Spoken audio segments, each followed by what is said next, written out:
Hi everyone, it's Father back for my weekly video message. Today's the day after Thanksgiving.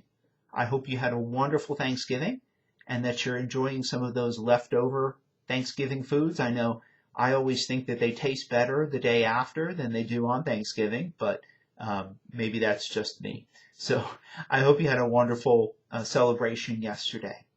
And now we're ready to begin the season of Advent. This Sunday is the first Sunday of Advent. We traditionally sum up Advent as the time of preparation for Christmas, but actually in these first few weeks, the liturgy of Advent continues the theme of preparing for the Lord's coming at the end of time and realizing that the Lord will come back again and that we don't want to be off guard. So the season of Advent really has a triple meaning. It's the coming of Jesus in history, which of course happened at Christmas time, commemorating that. Then the coming of Jesus in majesty, which will happen at the end of time when he comes as judge. And then also the coming of Jesus in mystery, how he comes to us each day of our lives. And that's really the threefold purpose of the season of Advent. You'll notice when you come to Mass this weekend that Advent looks a little different than we're used to, as most things do these days. We will not be having people or families lighting the Advent wreath, so to minimize the touching and moving through the congregation.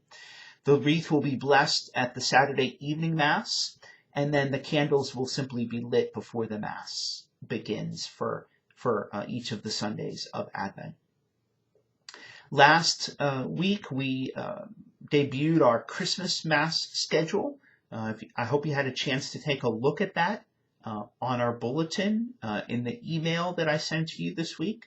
Our Christmas Mass schedule is greatly expanded and changed, especially on Christmas Eve. It's a different schedule than we're used to.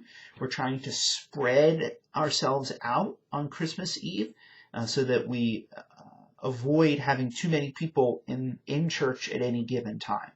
So if you had a chance to take a look at that, you'll notice that we're celebrating Mass on Christmas Eve at 1, 3, 5, 7, and 9 p.m. And at 1, 3, and 5, there will be a Mass in the church, and there will be a Mass in the McCall Center.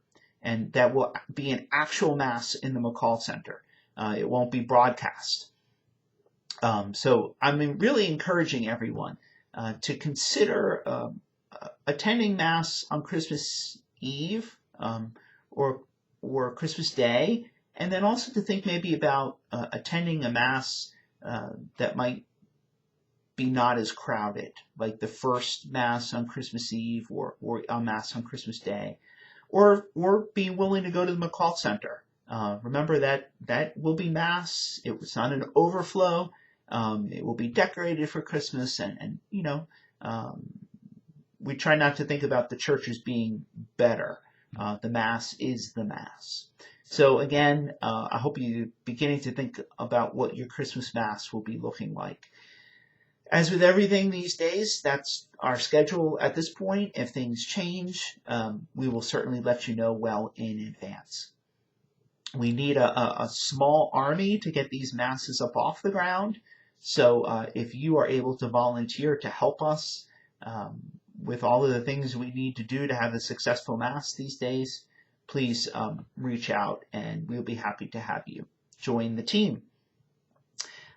We are trying also now at St. Mark to begin a marriage ministry to those who are recently married, say within the first 7 years or so of marriage.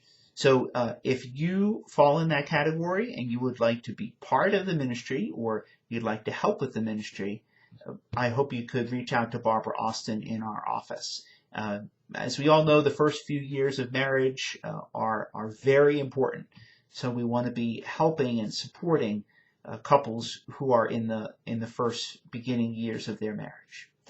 Okay, everyone, that's everything for today. I hope you have a wonderful weekend and you're enjoying the beginning of the Advent and Christmas season, and hopefully it will bring you many joys and blessings.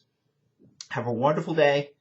God bless you, and I look forward to seeing you at Mass, whether that's online or in person. Bye-bye.